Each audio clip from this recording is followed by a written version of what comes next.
Il est 13 heures. Bonjour à toutes et à tous et merci de votre présence. Si vous êtes abonné chez SFR, vous avez sans doute reçu dans la matinée un message sur l'incident en cours sur le câble Lyon 2, incident qui perturbe les communications depuis hier ainsi que la connexion Internet. Si les appels sont rétablis à Mayotte, ce n'est pas encore complètement le cas avec l'extérieur. Les précisions d'Andy Lakotonjavola. À l'origine de la situation actuelle, il y aurait un répétiteur hors service à Tamatave à Madagascar, selon le journal de Mayotte. Cet équipement permet de régénérer le signal optique et relie le câble Lyon 2 à Lyon. Pour l'heure, la solution de contournement n'est pas trouvée et depuis, les conséquences sont nombreuses sur l'île de Mayotte. Il n'y a donc pas de connexion téléphonique, pas d'appel vers l'extérieur ni de l'extérieur, pas de connexion Internet sur le réseau Orange, comme sur l'essentiel des fournisseurs d'accès qui passent tous par Orange. Les désagréments sont donc partagés, les terminaux bancaires ne fonctionnent pas, les distributeurs automatiques subissent les conséquences, la 3G fonctionne de façon aléatoire, seul le fournisseur STOI fonctionnerait car il utiliserait une autre route. Les plus téméraires ont ressorti les vieux téléphones satellites qui restent toujours opérationnels. Au chapitre social, les enseignants ont mobilisé une fois de plus devant le vice-rectorat Mamoudzou ce matin à l'appel du syndicat SNUIPP. Ces derniers fustigent le silence de leur hiérarchie sur la question de l'indexation des salaires ou encore la prise en compte de leur ancienneté dans le corps éducatif. Des revendications de longue date qui ne trouvent toujours pas d'oreilles attentives. Écoutons à ce propos Rivo Rakotonjavelo, secrétaire départemental du SNUIPP, au micro de Leini Seydachime Youssouf Ahmed Matoir.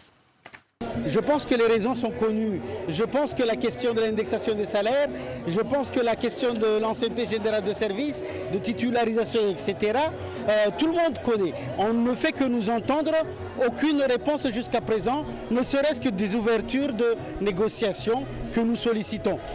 Donc on est dans la rue et aujourd'hui, de façon massive, plusieurs écoles fermées, d'accord, et que les responsables ne peuvent pas rester sourds à ces attentes. Et les ASV, agents de surveillance de la mairie, sont en grève également ce mardi. Ces derniers demandent un plan de titularisation dès ce mois-ci, de vraies formations ainsi que plus de moyens pour travailler. Écoutons l'un d'eux au micro d'Hachim Seydachim et Ibrahim Dogo. Aujourd'hui, ce qu'on voudrait, c'est tout d'abord, même avec les anciens agents, pouvoir être au moins agréé, assermenté, c'est-à-dire avoir des contrats aux normes, être titularisé pour pouvoir faire notre travail normalement. Parce que nous, en tant qu'agents ASVP, c'est-à-dire agents de surveillance sur la voie publique, notre travail consiste surtout à faire des rondes, si vous voulez, sur la commune, donner des amendes,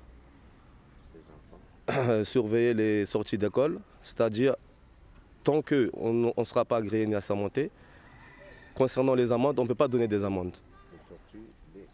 Ni faire notre travail normalement, que ce soit aux tortues, le contrôle de tortues, de poedzas, et surtout le contrôle qu'on fait aussi dans les collines concernant les chiens errants, etc. C'est-à-dire on n'est pas couvert. On a un tenue ASVP, mais pour nous, on ne nous donne pas la possibilité de faire notre travail dans les normes, dans les règles.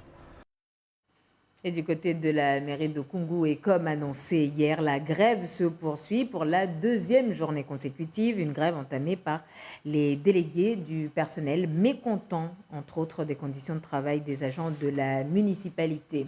La grève se poursuit également au laboratoire de Mayotte. Le site situé au Vallon est fermé ce mardi. Service minimum assuré sur le site de Mamoudzou à proximité de la rue du Commerce.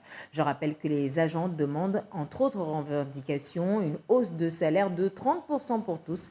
Les discussions entamées hier avec la direction n'auraient pour l'heure rien donné. Tout à fait autre chose à présent. La campagne 2019 concernant l'impôt sur le revenu débute ce mardi. Ce sera d'ailleurs peut-être la dernière puisque dès l'an prochain, si votre situation fiscale reste inchangée, vous serez peut-être exempté pour déclarer vos impôts. Rendez-vous en tout cas en ligne sur impôt.gouv.fr et sachez enfin que nous, contribuables de Mayotte, nous avons jusqu'au 4 juin pour le faire. Claire Sergent. Après le passage au prélèvement à la source, le gouvernement veut aller plus loin dans la simplification et mettre fin à la déclaration de revenus dès 2020. Mais cette année, il faudra tout de même déclarer ce que vous avez perçu l'année passée et le déclarer en ligne sur le site impôt.gouv.fr. Petite nouveauté, la télédéclaration est obligatoire pour tous les contribuables cette année. Cependant, l'administration fiscale sera tolérante envers les personnes âgées qui ne savent pas utiliser Internet ou ceux qui s'estiment ne pas être en mesure de le faire.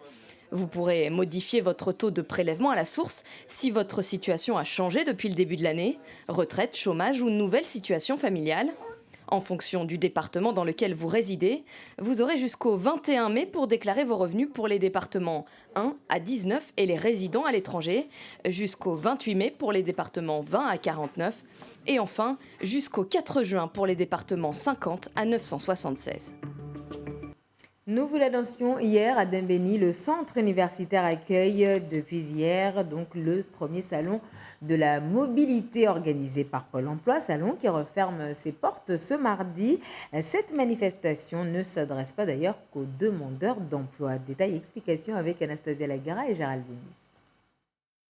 Sitina, 26 ans, teste son niveau en anglais avec le centre de formation d'AESA. Sans travail, elle est prête à voyager. Alors, Pôle emploi Mayotte l'a redirigée ici, au Salon de la mobilité internationale. C'est maintenant que je vais aller voir l'Angleterre et profiter en fait. Ça va m'aider pour avoir du travail, un travail pour mes enfants et pour moi-même. Il y a 2 formations, Erasmus+. Ça, c'est pour les gens qui ont déjà un bon niveau en anglais. Et l'autre est renforcement linguistique. Ça, c'est pour les débutants.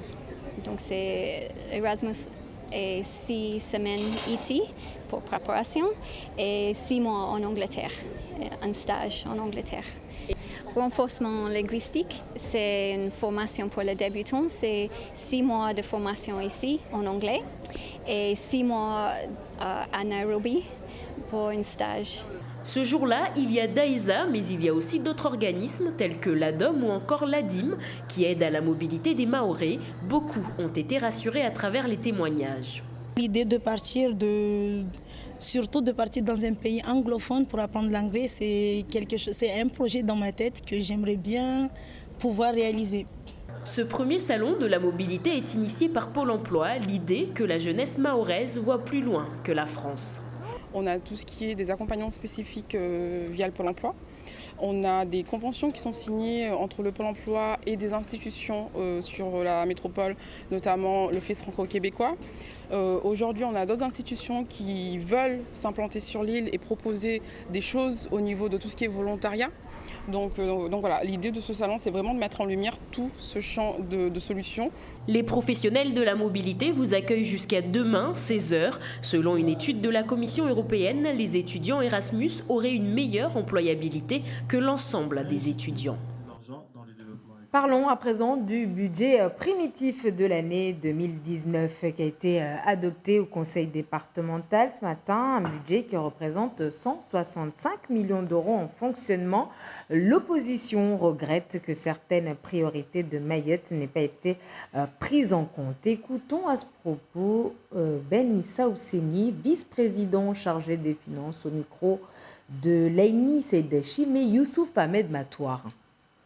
Ce qu'il faut retenir, c'est que nous avons, dans un premier temps, constaté le résultat 2018, qui est de 61 millions d'euros de positif en fonctionnement, que nous allons réaffecter en totalité en investissement pour 2019, et le budget de fonctionnement aussi de 2019, qui va aussi se clôturer avec un positif de 38 millions d'euros qui là aussi seront réaffectés complètement en budget d'investissement qui va plafonner notre budget 2019 en investissement à 65 millions d'euros, ce qui est très positif parce que ça va permettre de dynamiser réellement les investissements et aussi permettre justement de dynamiser l'activité économique de notre jeune département.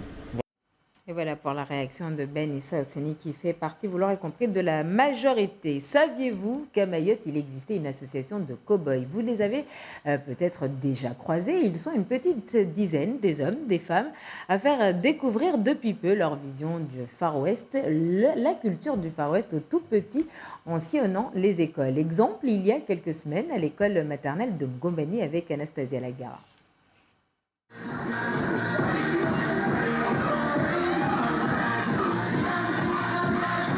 Des Maoris cow-boys, l'image est inédite, mais il n'en fallait pas plus pour remplir d'étoiles les yeux de ses enfants.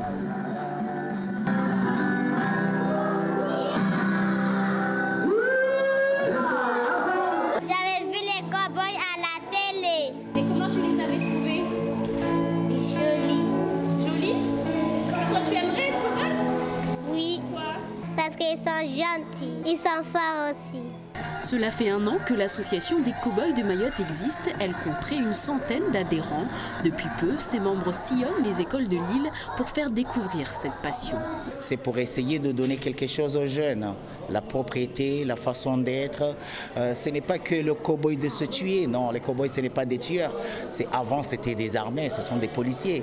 Mais maintenant, c'est un jeu, une présentation de quelque chose de beau, de bien. Mayotte commence à s'évoluer. Et pour s'évoluer, il faut se donner autre chose. Amener d'autres choses, des horizons, prendre des contacts avec des amis qui font ça pour essayer de montrer que Mayotte, on est prêt aussi à évoluer par notre culture et une culture d'autre. Si l'association des cow-boys était encore méconnue, c'était par manque de subventions. Bientôt, des élections Miss et Mister Cow-boy ainsi que des initiations à la danse country pourront être organisées par l'association. Les cow-boys mahorais n'ont donc pas fini de vous surprendre. Et ce sera tout pour ce 13h. Merci de votre attention. Dans un instant, Siti Darossi et Raï Kamadi, dans Place Publique, il sera question ce mardi d'économie. Bonne suite des programmes et à ce soir, 19h.